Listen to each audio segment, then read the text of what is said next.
Today, we're continuing the spiritual warfare series, and we're going to be talking about the breastplate of righteousness. So let's get started.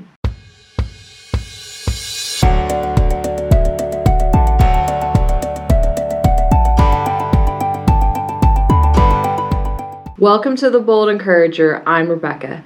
Thank you so much for joining me today. If you're new to my channel, please go ahead and hit that subscribe button.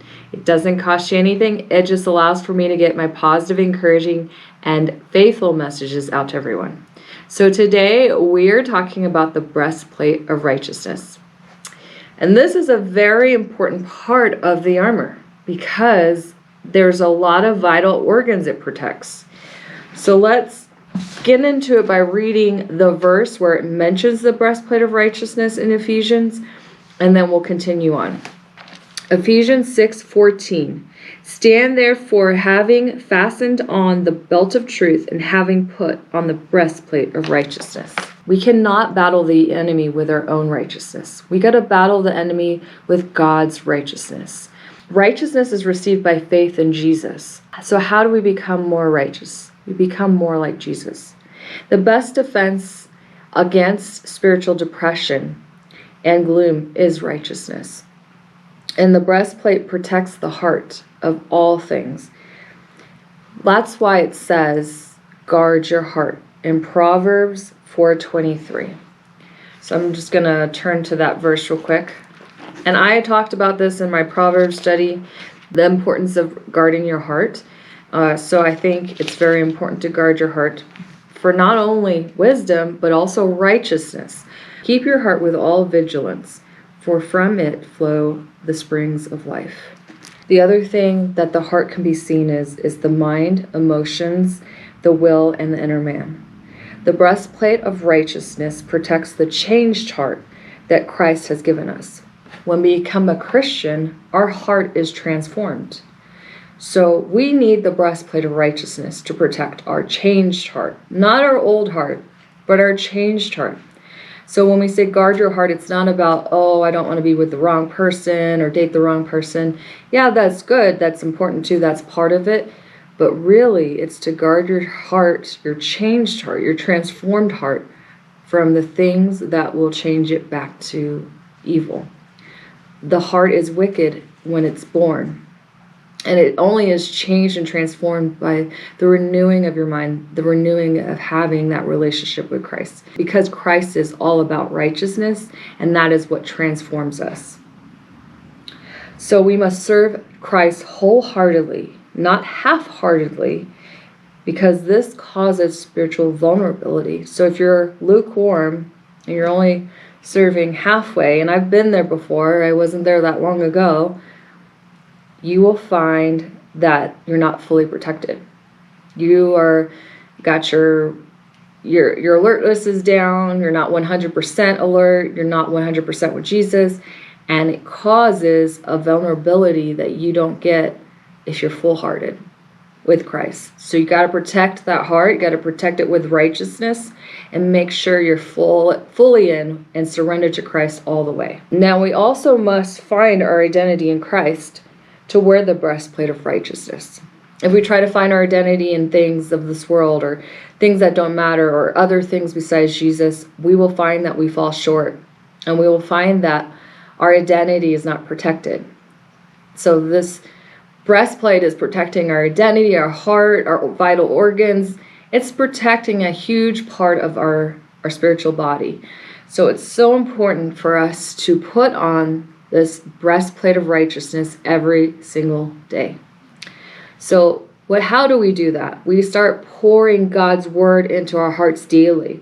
Jesus' love must pour in and out of us that we are protected and encouraged. So let Jesus' love just pour into you and pour out to everyone around you.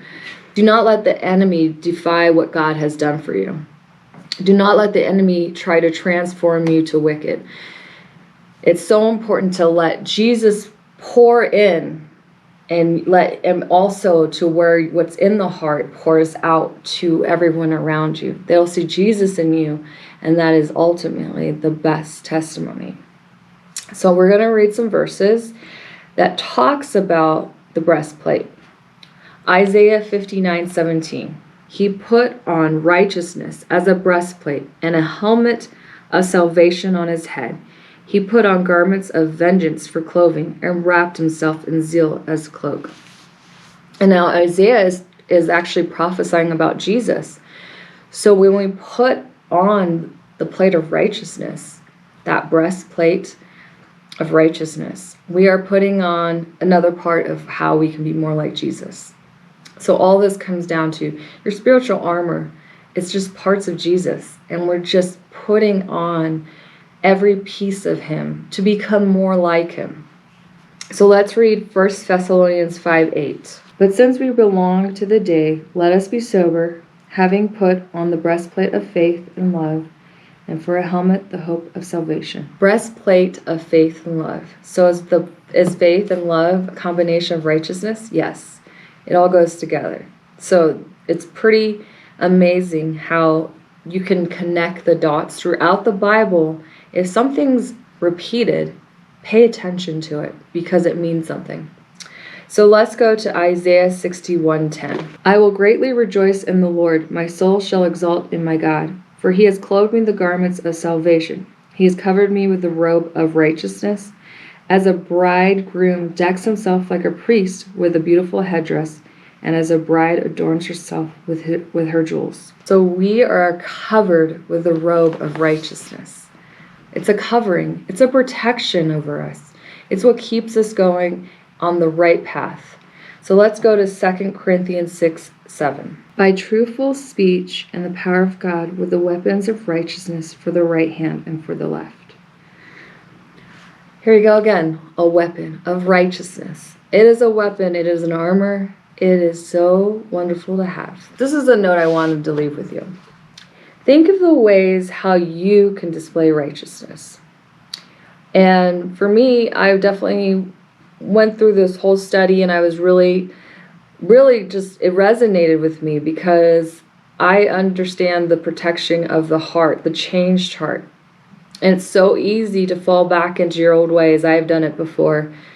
And so that's why the breastplate of righteousness is something very important to wear so that we don't fall susceptible to the enemy.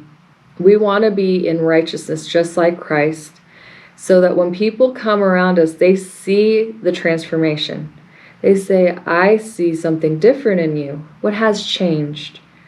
And that is the righteousness of Christ. So protect your heart, guard it well from all the bad things. We don't want hate. We don't want sin. We don't want to idolize anything. When you make things more important than God or people more important than God, it becomes your idol and you're not protecting your heart from these things. So look at the things that separate you from God, separate you from righteousness, and think of those things. What can you get rid of so that you can display righteousness? A lot of times it's painful to change, but sometimes it's absolutely necessary to see the good in our lives.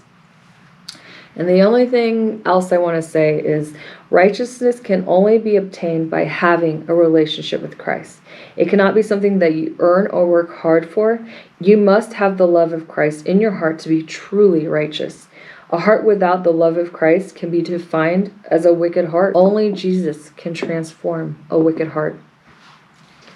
So I want you to remember that we cannot do it without Jesus. He has changed my heart in so many ways, and you will see a love like no other, a love that just springs full of living water. So I leave you with those words, and I pray that you follow through in displaying righteousness in everything you do. Let's pray. Dear Lord Father, thank you for this message. Thank you for just enriching us and how the Holy Spirit just guides us through these messages, Lord. I know that this is you that's speaking, and I know that you are doing some changes in everyone that is watching, Lord Father. I pray that our hearts remain changed and transformed by the renewing of who you are, and that we become just examples of righteousness, and that we breathe out all the bad and bring in all the good. May you pour out your love into us, and may we just spring forth and pour out your love onto others and be doers of righteousness. In Jesus' mighty name, amen. Well, thank you so much for joining me today. If you enjoyed this message, don't forget to like, comment, share, and subscribe. Also, if you haven't followed me on social media, what are you doing? Go ahead and follow me on social media. The links are down below. And every Wednesday at 1 p.m. Pacific Standard Time, I will post a new faith-based message, and you don't want to miss it, so go ahead and hit that notification bell. Well, I hope you have an amazing day, and hope you stay encouraged.